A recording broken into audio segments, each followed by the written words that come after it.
This week on the BackTable podcast. Usually that pain is myofascial. If you ask about it, they're going to have pain. That pain will exacerbate when they get their periods, if they engage in intercourse, and they can clearly separate that pain from the usual cramps that they get from the periods. You can ask if they experience that pain with physical activity, when they exercise, when they lift, when they move, when they twist, bend, all that. What makes that pain better? They'll say usually a heating pad or hot or applying pressure, massaging the area. Those are cues that will lead you to think that is something musculoskeletal.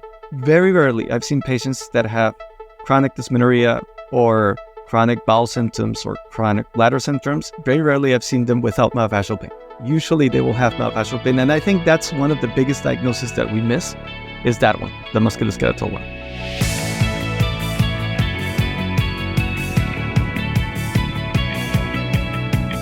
Hello, everyone, and welcome to the BackTable OBGYN podcast, your source for all things obstetrics and gynecology. You can find all previous episodes of our podcast on Spotify, Apple Podcasts, and on BackTable.com.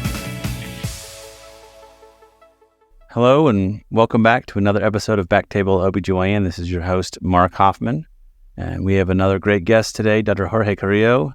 He is an associate professor of OBGYN at the University of Central Florida College of Medicine, site director for the residency program, UCF HCA Consortium program.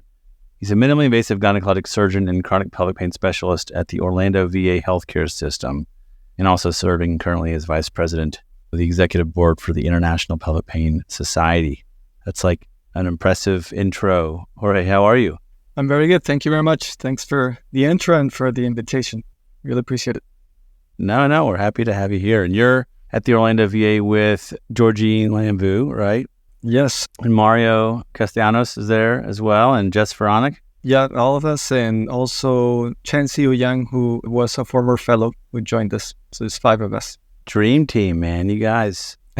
Yes. Yeah, Jess and I were fellows at the same time. She's not to be messed with. She's fantastic. Oh, she's amazing. And she's the chief of surgery here, which is very impressive. Right. No. I spend a little time at our VA here in Lexington, and whenever I have VA questions, I go straight to the top. She's the best. And talk to Jess. Yeah. Well, good. Well, so thanks for coming on the show. This is something that I think a lot of us, and especially in the MIGS world, but I think all OBGYNs have patients with chronic pelvic pain. It's something that certainly I didn't learn a ton about in residency. I was lucky to train at Michigan with Susie Asani and Arlene Song and a lot of folks who knew a lot about pelvic pain.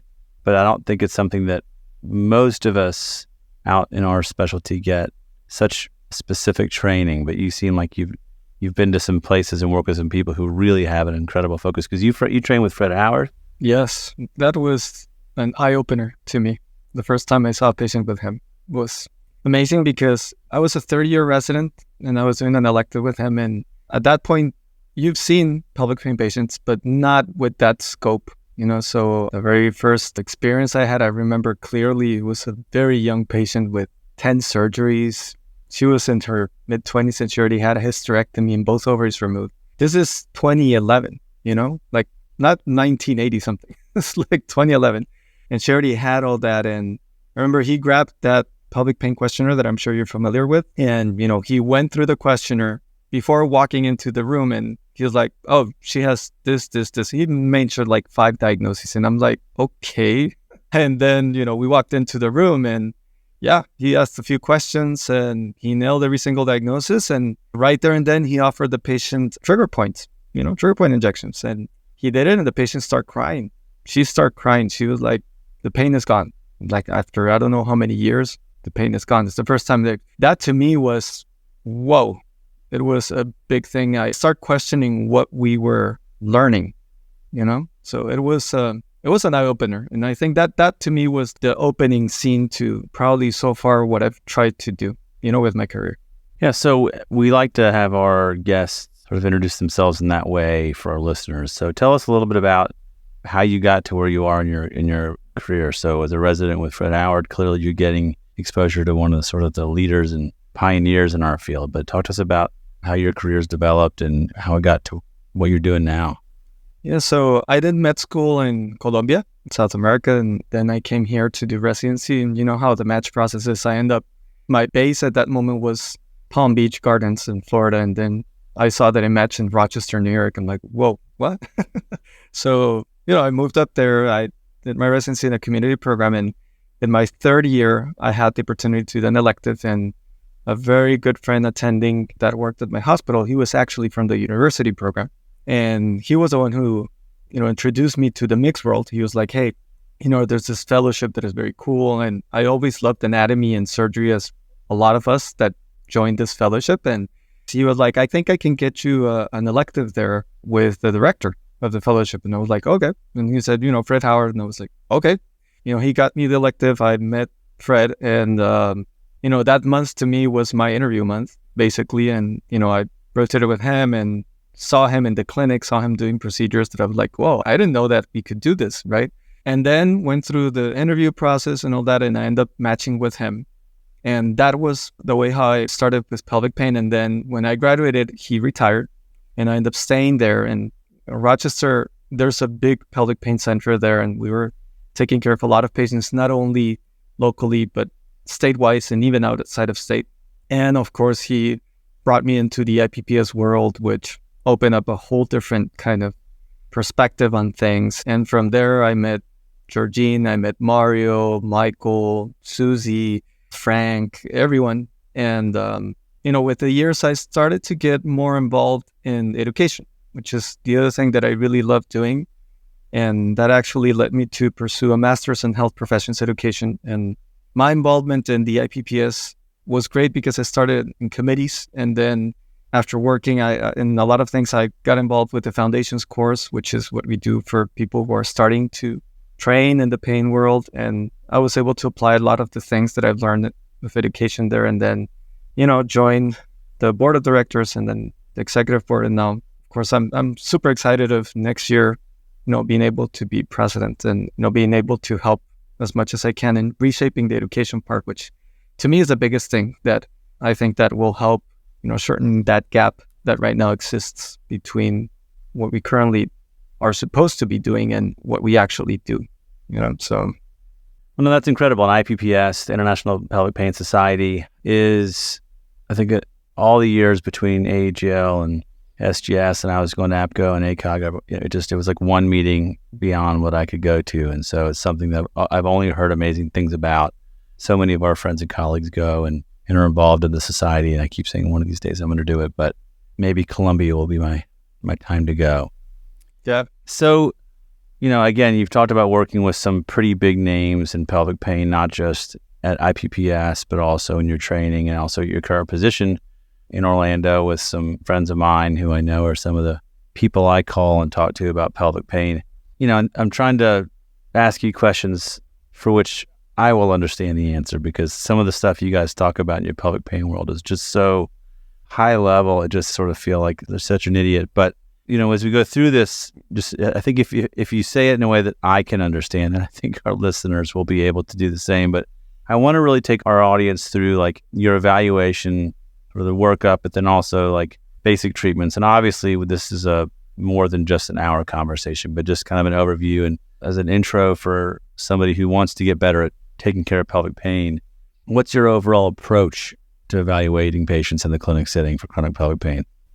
I think that the very first thing, and probably one of the most important things that we probably want to do, that we should be doing, is acknowledge the relationship between persistent pain and persistent pelvic pain specifically and trauma, and apply what is called a trauma-informed care approach. That probably a lot of people who are listening to this podcast have heard that word, and some of them are probably very familiar, some other people are not.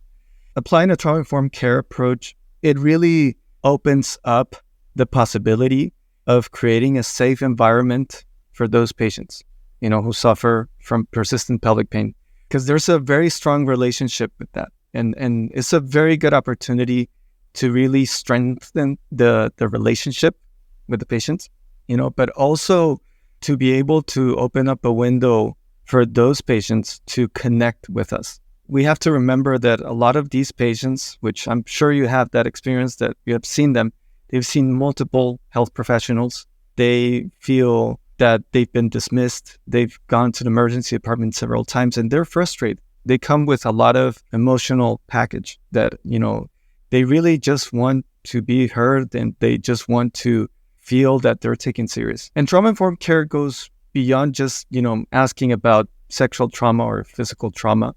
It's something as simple as asking, how have been your prior experiences when you've had a pap smear? How well can you tolerate the pelvic exam? Or, feel free to stop me whenever I'm starting the exam, whenever I'm doing the exam, or if you feel that it's hurting a lot, or ask questions, or just something as simple as providing a mirror, allowing the opportunity for the patient to ask questions or, to pick what they want to have examining at that appointment. And the reason why that's important is because it helps create and build up on that relationship. And trauma is something that we all have, in some form, and something that really impacts, the people's health. So being able to do that is like the very first and most important part of applying what is called a biopsychosocial model to treat pain.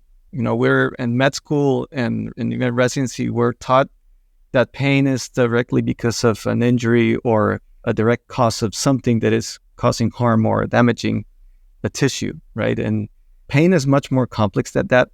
Pain is something that is individual and is something that is basically learned, that has a lot of environmental factors that will affect it. And stepping away from that notion that the pain is being caused because of that lesion that you have of endometriosis or because of that peripheral thing, and that is what is going to give you the persistent pain, is still going in that vicious cycle of, oh yeah, we need to remove that and cut that and that's it. The pain is going to get better. For conditions that really doesn't work that way, as we know, and we have research for that. So I think that very first approach is the most important thing that you should do. And trauma-informed care starts the moment the patient walks into the office, and it doesn't stop when they leave. It's something that you can carry on and even into the pre-op area and the post-op area by communicating with the anesthesiologists and the nurses, who are the very first people that they see when they wake up after a surgery, right? So it's something that really requires a teamwork. To me, is the most important thing that it should start that way, before anything else. I've been there as well when you have a patient who tells you what's going on. You say, I'm sorry you're going through that, and I believe you, and just saying, I believe you. And I think I've had patients break down in the office and just say, for so long, no one believed that I was in pain. They didn't. And I think it's hard when you don't know what is causing a patient's pain. And as a physician, to say, I don't know, is tough for some people. But oftentimes just saying, I don't know what's going on right now. I believe you're in pain, and we'll continue working with you. We can't promise results. We can promise effort. We can promise transparency. We can, promise to apply what we know and what we think we know, and to provide a safe space for our patients. And that trauma-informed care, I think, is a nice way to. I think that's something we all need to learn more about. But I think trying to imagine what it's like to be in that position. Obviously, I can't put myself in other people's shoes in that sense, but at least to be sensitive to the fact that I don't know what these folks have gone through, but giving them the power to make the decisions in the office. I always tell folks, okay, this is your visit. I'll tell you what I think. I'll tell you a couple of things that we can do that may provide additional information. Some of it is talking about certain things. Some of it is physical exam. Some of it is tests, like things like imaging studies. All of that is stuff we'll recommend, and you get to choose of those things which you think we should do. And if you don't want to do it today, then that's your choice. If you don't want to do it ever, that's your choice. Here's what I could learn from it. And if somebody says we should do something and there's nothing we can learn from it or no benefit, then we probably shouldn't be doing it. And so everything we do will explain why we're doing it. And I think that was something certainly I saw, and I'm trying to model after some of the people that taught me, like Susie Asani, who, again, her approach to pelvic pain was, I'd never seen anything like it. There's no one, and I went to a residency program where I'm very proud of it and proud of the training I had, and proud of the experience, and very grateful for the great training I got there. But I had not seen anything like that before. I think I had a similar experience where I was like, wait, did I go to the residency program because, did I graduate from residency because this is all like brand new? Like this is just so different than what I was taught. It's just it's a whole other world. It felt very, almost like if someone had kept it a secret a little bit, and that was a shame because it's something that a lot of our patients deal with. So that trauma-informed care is something that, yeah, I do think it's important. It takes time, in this healthcare environment. We don't always get as much time with our patients as we need. But, or say, listen, we don't have time today. Let's come back another time. We'll continue the conversation. But But yeah, I think that's important. But I also want to touch on the other thing you said was the biopsychosocial aspect of chronic pelvic pain. Can you kind of elaborate a little bit on what the definition of that is and what you mean by that? Because I think we could talk for days and days about endometriosis surgery and the value and what treating what I believe is not necessarily a surgical problem only with surgery. Obviously, we do a lot of surgery.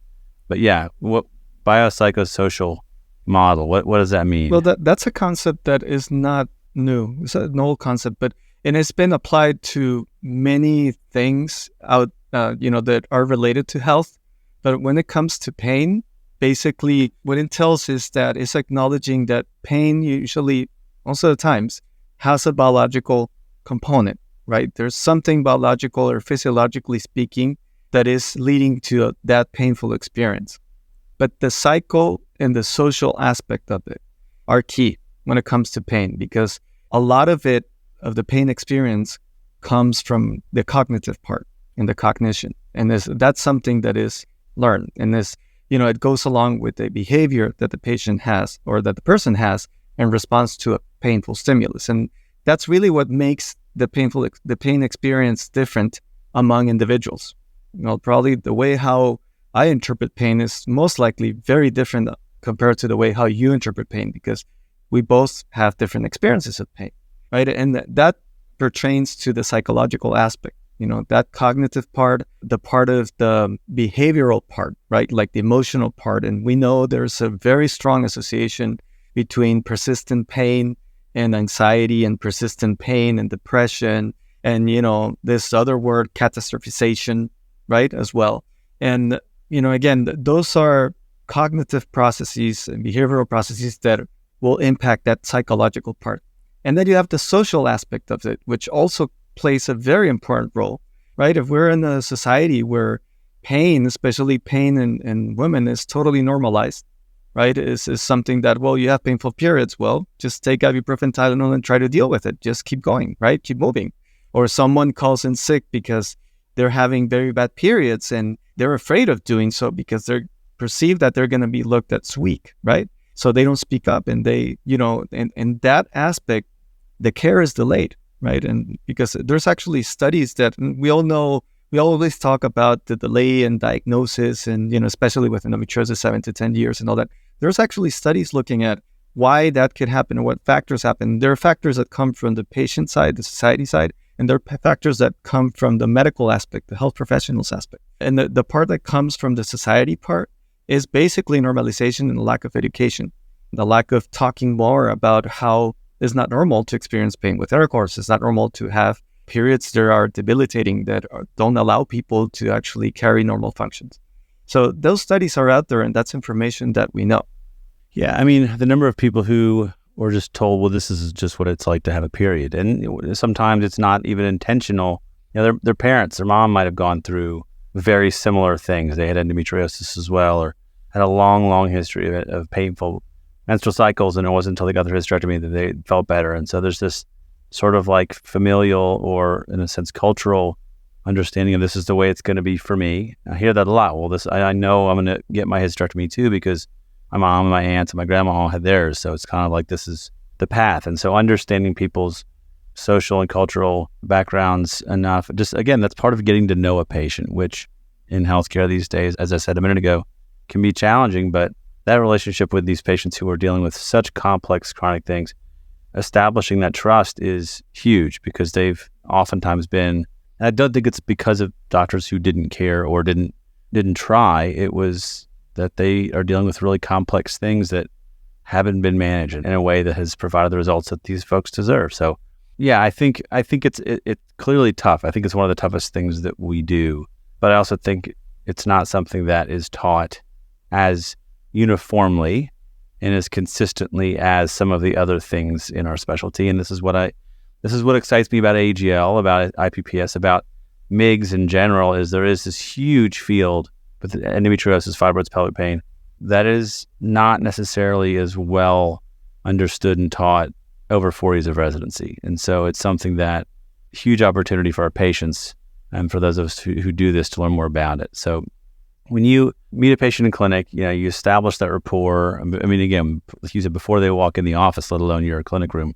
The staff, how they communicate, I'm sure you have all of that stuff that you've addressed in your clinic. But when you're meeting them with the first time, again, so history, you've talked about the pain survey. Talk to me a little bit about history, about sort of what you guys do sort of pre-game. Do you send your patients surveys? I know Susie would do that and get these 30-page surveys back and someone had to enter all in. We don't do that. It's not something I can ask my staff to do, or I haven't asked my staff to do, but do you guys do anything to send out sort of pre-game surveys and things to your patients? Yeah, so there are, as we've been discussing, there are surveys that are done already. So, for people who are interested in this, you don't have to reinvent the wheel. There's like the IPPS is probably the most well-known one that is a compilation of multiple validated scales that look at different aspects of pain beyond just gynecological. And, it's a 14-page questionnaire, and the intention of the questionnaire is to give it to the patient before the appointment so they can fill it up at their own pace, taking their time, probably having water, tea, or coffee, whatever they can drink, right? And just take their time and really reflect on their path. And, with those surveys, we explore basic things about the pain, but of course we focus on the OB and the gynecological story, but we have embedded their questionnaires like the Rome-4 criteria, the PUF questionnaire for bladder pain syndrome, NANS criteria for pudendal, the DASS scale, which is a score looking at depression, anxiety, and stress. The PROMISE questionnaire is there. There's a pain map. There is a visual analog scores of pain, how much it impacts daily activities, things that will make the pain better or worse. It's a very extensive and detailed questionnaire. But really, the utility of those questionnaires is that it gives you a lot of information beforehand that, as I was sharing at the beginning of our talk, what Fred did when I saw him, that, he grabbed the questionnaire and he went through it in like 5-10 minutes and read, and kind of that by itself gave him an idea of what to dig in more, when he walked into the visit. And it wasn't like that open-ended question of, hi, what brings you in today? Because again, these patients have very complex histories and, they have a lot of information to unload in the visit. And if you open that window, it's going to be very overwhelming for both, and the key thing about these visits, I believe, is to be able to have an organized mind. After years of using the questionnaires, I've came up with a strategy that kind of helps me remember what to ask, that I've been teaching that strategy, whenever I've had the opportunity to talk about the topic, which is using an acronym PAPS. The first P is related to pain. So go back to medical school, ask basic things about pain: quality, quantity, referral pattern, intensity, associated factors, alleviating factors, aggravating factors, treatments done in the past, and all that. And that's for the pain in general. And the patients are going to walk into the office saying, it hurts here and I have pain here. But it's our job to give them words and be like, okay, but what kind of pain do you experience here? Versus, is it similar to the pain that you experience when you urinate? Is it similar to the pain that we have to help them kind of tease that out. And the A from that acronym stands for associated organs. So basically, to me, that means starting off with a simple question: is the pain cyclical or not? Right? As a gynecologist, probably it's very easy for us to kind of dig in a little bit more in cyclical pain.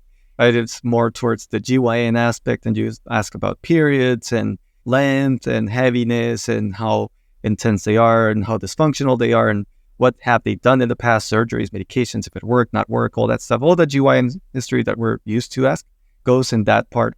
But the non-cyclical pain, again, is when you start digging a little bit more into, and this goes with remembering that pain usually affects different organs. And, by the way, I love that episode that you guys did on bladder pain syndrome. It was great because it touched a lot of the complexity of what visceral pain is and how complex it is. We have to deal with visceral convergence and visceral somatic convergence, which really confuses all. But basically, it's a reminder that patients that have 10 years, 15 years of dysmenorrhea very rarely are going to have just dysmenorrhea. They might have myofascial pain as well. They might have, symptoms related to the bladder. They might have symptoms related to bowel. So we need to ask those things, and especially those common conditions that are associated with dysmenorrhea: bladder pain syndrome, IBS, myofascial pain, pudendal, vulvodynia. So that A is to remind you that there's other systems and organs that usually could lead to pelvic pain, not just reproductive. Then the P of the PAPS acronym is for psychosocial factors. So asking about depression, asking about trauma, asking about catastrophization. Nowadays, we're using different scales to measure that are very short. So you can use one of those short questionnaires to gather that information. Especially catastrophization is an important one that we rarely ask about, especially if we're about to offer procedures. It's important. As well as the last letter of the acronym, which is S, which is about sensitization, and we have now more research associating endometriosis with central sensitization. Describe what sensitization is, central versus peripheral. Sensitization basically is a physiologic process. It's different than nociplastic pain, and we need to understand that because you might hear both terms. Nociplastic pain is a type of pain that was recently put out, different than somatic and neuropathic pain. And the same with nociplastic pain is that there is pain that is not necessarily because of the stimulation of nociceptors. It's a pain that is at a level of complexity deeper compared to somatic pain and neuropathic pain. Sensitization is a physiologic process that most of the people that suffer from nociplastic pain have. But it's also a physiologic process that can occur or can come from somatic pain, visceral pain, and neuropathic pain. So someone who suffers from somatic pain, like myofascial pain, could become sensitized long-term. Someone that suffers from visceral pain, like dysmenorrhea, endometriosis, or IBS, they can become sensitized. Same thing with neuropathic pain. What does being sensitized to a pain mean? It means that at some point, the way in which the central nervous system and the peripheral system interprets pain is dysfunctional. So people often that suffer from sensitization will experience two very important things, hyperalgesia and allodynia. Hyperalgesia is when you experience pain from a painful stimulus, but a pain that is a hyper response from that painful stimulus. And allodynia is when you experience pain from a non-painful stimulus. And those are just two things. For someone to be, and there's no current clinical framework on how to make the diagnosis of sensitization specifically for pelvic pain. But clinically speaking, you can come up with a diagnosis if the patient that comes to your office tells you that has pain in different body parts. If they present with multiple pain diagnoses, such as fibromyalgia, chronic low back pain, endometriosis, IBS, bladder pain syndrome, vulvodynia. If they have hyperalgesia or allodynia, if they do not respond to opioids or pain medications, if they do not respond to peripheral interventions to pain. So those patients who are that complex, that comes with all those things, you should suspect sensitization. And it's important to recognize those patients because those patients, as we're gathering from this information, they do not respond that well to peripheral treatment. So we need to usually start them on medications that will help them from the central nervous system, such as anticonvulsants, gabapentin, pregabalin, antidepressant tricyclics, SNRIs like venlafaxine or duloxetine. And also there has to be a cognitive part or a cognitive component that will need to be treated, usually with CBT and a health professional. Mental health professional. So what they're finding now with the research that I was saying that Dr. Young in Canada is looking into the relationship with sensitization and endometriosis is that they're seeing that patients that have a high number in the CSI, which is the scale for central sensitization, the inventory, they are seeing that those patients do not respond that very well to surgery.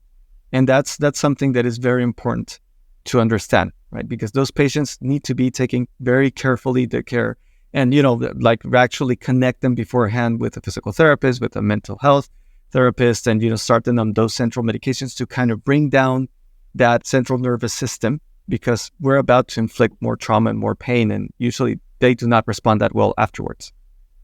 Well, obviously it's complicated. It's complex. I mean, these patients are dealing with pain for a long time and there's just so much going on that we don't understand, or at least that most of us, I don't think have had a great experience, certainly not the level of understanding that you guys have.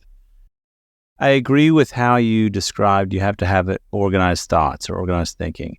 It's very easy to kind of find your way winding down a path and these patients have lived with this pain for years, sometimes decades, and for them it didn't happen in an organized way, right? It happened linearly over time. Details get missed and moved around because it's been such a traumatic event for them in so many ways.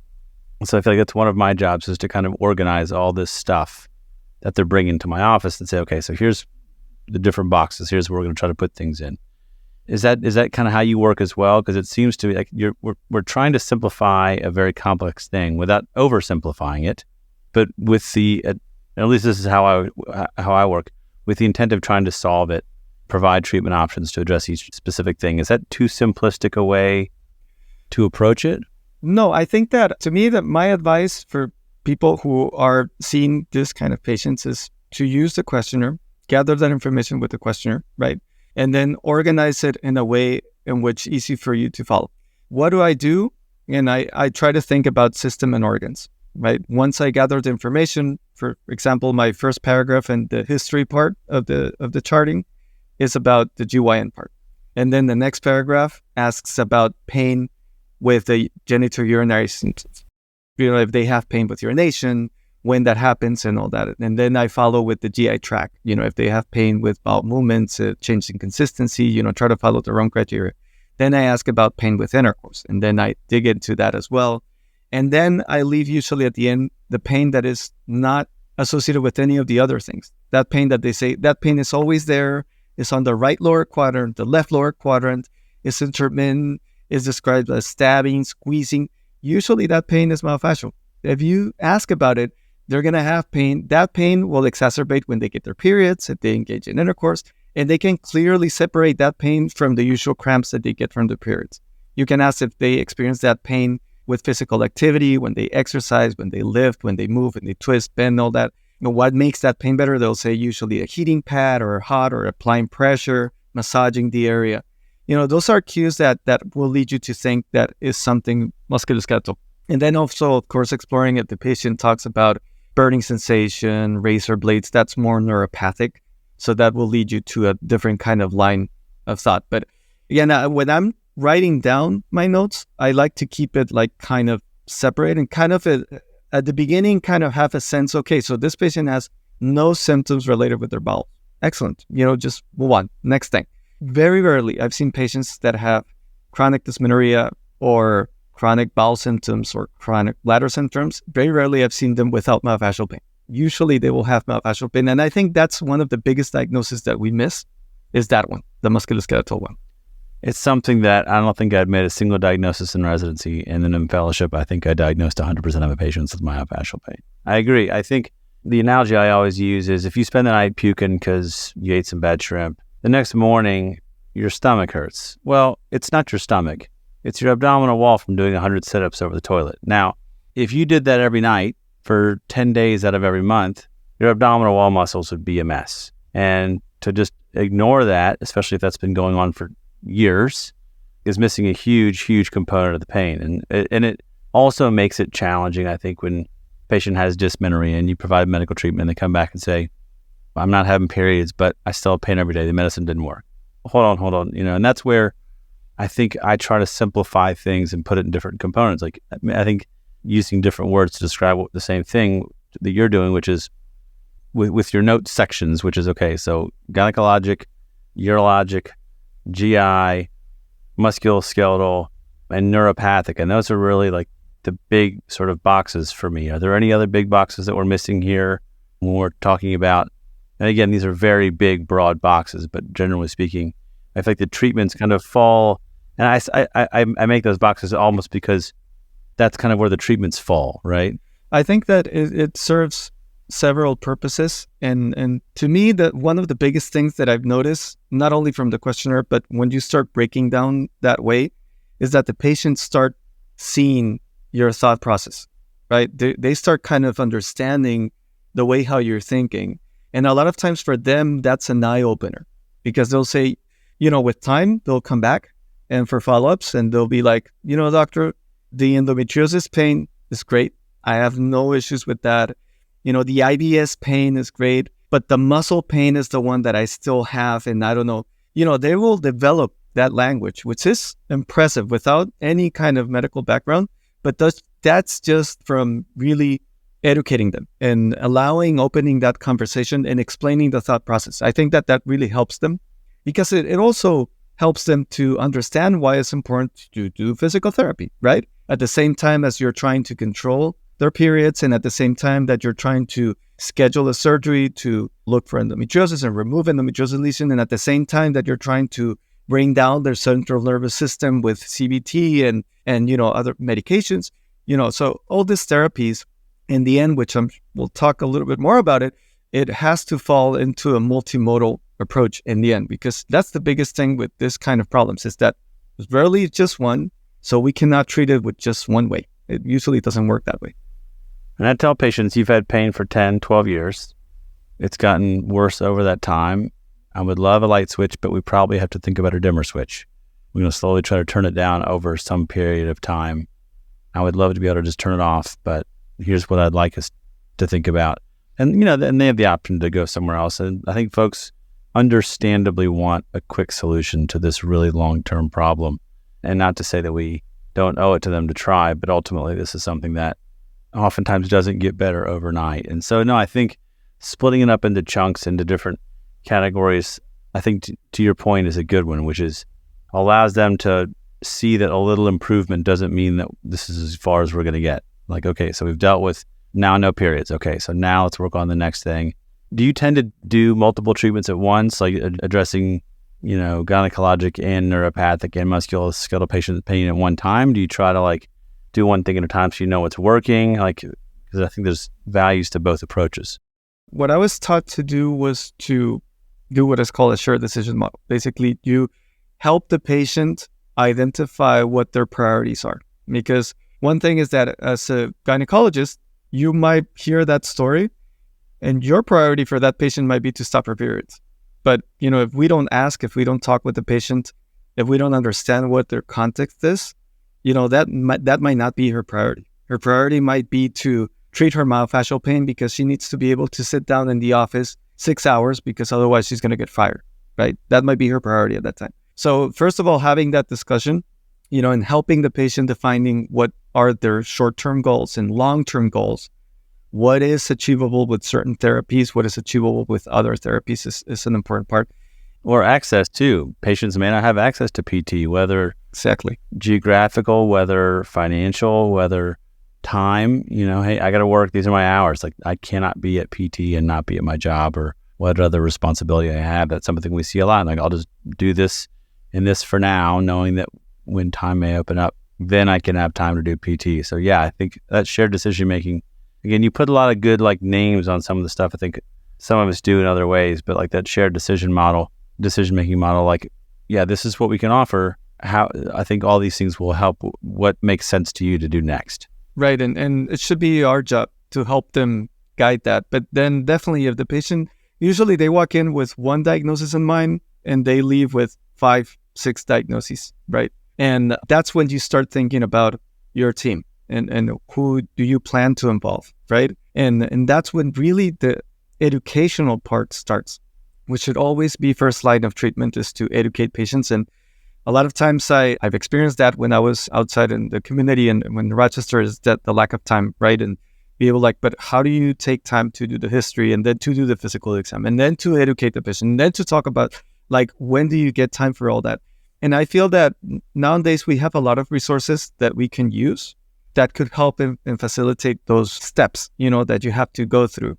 I do take some time in my visit to educate patients, but one of the biggest reasons why we built that website that we have built with Lambu and my partners here, pelvicpaineducation.com, is because of that. We created a series of short 5-6 minute videos for patients, which is for free for them to access. And we have educational series from something simple as what is pain and the difference between acute and chronic pain to more in detailed looking at conditions like put neuralgia, myofascial pain, IBS, all that stuff. And it's for patients. So usually I would tell them, go back, these are the diagnoses that I think that we're dealing with. Look at these videos, read the material that is there. We have hyperlinks to different kind of resources. And the next time when they came back, hopefully they've done that so we can have more conversations about what they have. But that educational part is very important because it helps reshaping their concept related to pain, and understand what the treatment is. And yes, at the same time, if they have dysmenorrhea, myofascial pain, sensitization, neurologist, I would start treating everything at once, because it's trying to take care of the pain, which is what they're looking for, right? So it's very difficult to just stick with one thing and expect that all the pain is going to go away. Again, it usually doesn't work that way. Yeah, I mean, I think the challenge of whether or not something's helping or not, do we add a medication that may or not be helping? I think, again, giving patients the opportunity to make that choice on their own, say, I'm willing to try these things, knowing that I want my pain addressed as quickly as possible versus like, I want to know what's going to work. I think all those things are important conversations to have with patients. So I think that's great. You mentioned other specialties. You've talked about psych and others. What does your pelvic pain program look like? What other specialties do you guys work closely with, and how often are you referring out of your practice? Well, we're very lucky with the setting that we have here because everything is under the same roof. We have 5 of us, right? Gynecologists, and, we have our own physical therapists, which are right next door, which is great because we communicate a lot. Like if I see a patient that I know that they're going to see, I, tell them, hey, you're going to see this person. This is what I'm thinking. Or the same thing, if they find something with a patient that they've been trying to help and they believe that they're stuck, they'll come to us and they're like, hey, this patient is not doing this well. What else can we do? So it's great. We have right here also in our floor a pharmacist that is dedicated to the GYN team. And that has been great because, especially when we're trying to treat patients that have sensitization, anxiety, depression, those medications usually overlap and they're very complex. And then you have to deal with other medications that have other side effects. So having a pharmacist has been wonderful. We have a behavioral therapist also and a social worker who help us with our patients. And, beyond that in the hospital, we have what other hospitals have. We have colorectal, we have gastroenterologists and urologists, but very rarely, and we have pain medicine as well, but rarely we have to, ask them for anything. We usually keep our patients here. Are they in your physical office or are these just other people that you work with? This is in the building. Is this something that you just refer them like same day they come down, or is this something you just set up appointments for a different day? Like we set up an appointment for a different date. Basically what we do is when we first meet the patient, we kind of structure the kind of care that they're going to get. But the key thing that I think that makes a big difference, which is hard in the community, because again, in the community, you have your office. And again, I went through that experience, right? You refer them and you don't hear from the patient until like 3-4 months afterwards, because it's hard, right? It's hard to keep track of that, information, and because you're not under the same roof. And that's the true definition of an interdisciplinary care, is when you have people under the same roof, which is very challenging, right, to accomplish. But then the next best thing is a multidisciplinary approach, right, where you have multiple specialists and you do your best to try to communicate with them. Because again, that's the reality of the clinical environment that we have. And, there are other pelvic pain centers where they have a lot of specialists under the same roof, but definitely having them here makes it easier. But they make their appointments, we help them make the appointments and they go and see the specialist, but we communicate. So if the patient is not doing that well, then, we bring them back and we're like, okay, so what's going on? What do we need to readdress? And we might not be the specialist addressing the issue, but there's someone in charge, right? Which is, I think, the biggest part that they're missing in their care, is having someone in charge, because they're seeing the GI, they're seeing the GYN, they're seeing the PT, but there's no everyone is trying to do their best, but there's no connection. It's having a cycle of referrals without having a hub, right? So I think having that spoke, that's how I describe sort of our role in pelvic pain. It's funny you use that analogy too, because there's got to be somebody in the middle so the patients leave and go to all the specialists, but they have to come back to somebody. Is it the primary care? Is it you, the OBGYN, or the pelvic pain specialist? Who's the one who's kind of organizing it all? Otherwise, they just go GI to colorectal to urology to gynecology to pain management to anesthesia and all those. And it's like, well, wait, who's organizing all this? And I think that's a huge role for someone, especially someone who specializes in pelvic pain, who can make sure it's all getting done, make sure it's all being coordinated, make sure all the treatment plans are sort of in concert with one another too. I think that's something that it does take time. And another reason why I'm going to sort of pump up our specialty here a little bit. These are things that without having folks who focus on pelvic pain, these patients get kind of moved around specialty to specialty, and having those of us who do this on a regular basis, it does take time, and you're spending, it sounds like, what is an immense amount of time with your reviewing of their surveys and going through such a detailed history. This is not the same as a general OBGYN practice. Not better or worse, just it's a different kind of practice. And it's a different kind of problem. It requires a different type of solution. So, you've talked about sort of the overall clinic setup. You've talked about sort of your approach, the psychosocial approach to pain. You've talked about sort of how you organize your thoughts and your history taking, and also your sort of management approach. And we didn't get too much into the weeds, but I think we can do that probably another multiple episodes for how we deal with musculoskeletal pain or how we deal with neuropathic pain, but understanding all the potential different components of pelvic pain. And then lastly, the role of the doctor in this situation, or the provider, to help organize all that. And I think that's like just sort of the organization, sort of the overall planning, in a sense, for our patients is such a crucial role in this, because I do think hearing patients talk about how many different doctors they've seen and how many different ERs and different hospitals trying to find an answer, there's not been that one person who can just say, all right, you're home. We're going to get there. I don't have all the answers today. We'll get there, I think is something that a lot of patients that I've seen have just not had the opportunity to have. And it's not interesting, it's actually sad that that's the current situation, especially knowing that pelvic pain is as prevalent as conditions that everyone knows about, like asthma. You know, you ask, it's funny, I talk with friends that are not in health professions, and when they ask me, what do you do? And I'm like, well, I specialize in pelvic pain. They're like, you do what? They have no idea. But if you talk about asthma, everyone knows about asthma, everyone knows about migraines, right? And for a condition that is as more prevalent than those, there's very lack emphasis on the education part, at every level, not only health professionals, but even outside. And that is something that really I've made that my mission to really try to reshape that. We need to do a better job in educating about pelvic pain, because it's something that we see so frequently. We know the numbers, we know the statistics, we know how often we're operating on patients that suffer from persistent pelvic pain, and sometimes those surgeries are not a good option, But again, like what they say, you're trained to use a hammer, you see everything as a nail, so you're just hammering everything. No, I think that's such a big discussion in our world, in the MIGS world. We have a group of folks who, like you, are deep into the weeds on all the different possible causes of pain, endometriosis being one of them for sure. And those on the other side, a lot of them who are phenomenal surgeons, but take a very surgical approach to managing whether it's pelvic pain or endometriosis or both. And I tend to think a little bit more like I was trained, which is that there's a lot of possible causes, and usually multiple causes that are playing, around each other. And so you can't just kind of look at this really complex problem with a simple mindset. You have to really be able to organize your thoughts and look at this in a complex way. And yeah, surgery is going to be part of it in many cases. When a patient's come to see you for and they've had 19 surgeries, like you talked about the one you saw with Fred Howard, 10 surgeries. Is it possible that the other 10 surgeries just weren't the right surgery? Possibly, or maybe surgery is not the answer. If that's our study, the first 19 surgeries weren't successful. Maybe number 20 is not going to be the answer. Let's think about this in ways that maybe somebody hasn't thought about before. So it does take a different type of approach and understanding, but education is a huge part of it. Like, again, it's what you're finishing with here, but also what we started with, which is we had never been exposed to it. It was something we'd never seen before. Felt like, who's been keeping this from us?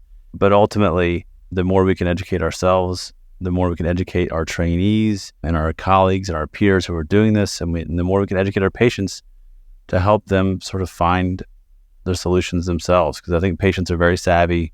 They're very aware of what's out there, and to meet them where they are, they're the experts on them, and we try to be experts on what we're doing here. But it's people like you and the colleagues we've mentioned, and some of our, the shoulders we stand on in our specialty and our subspecialty. There's some people out there doing really, really important work. Grateful for folks like you that spend as much time and effort as you do to not only learn about these complex issues, but also go on and teach it. So thank you very much. No, thank you. Thank you for the time here. I really appreciate it. This is a topic that, as you can tell, I'm very passionate about. No, it's great. And best to you and your team down there. Tell everybody I said hey, and we look forward to having you back on the show sometime to go even deeper into this. But thanks again for all your time. I will. Anytime. Thank you so much.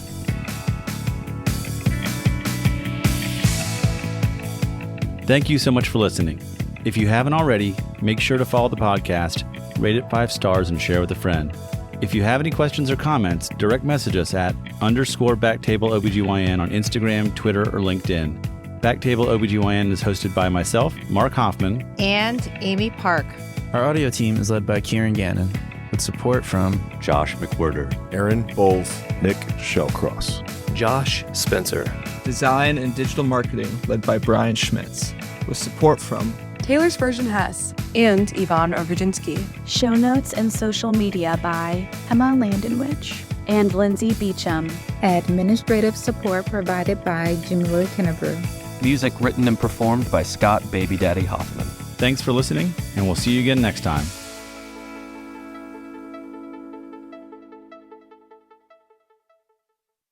The views and opinions expressed by the hosts and guests on BackTable OBGYN are their own and do not reflect the views or positions of their employers or any entities they represent.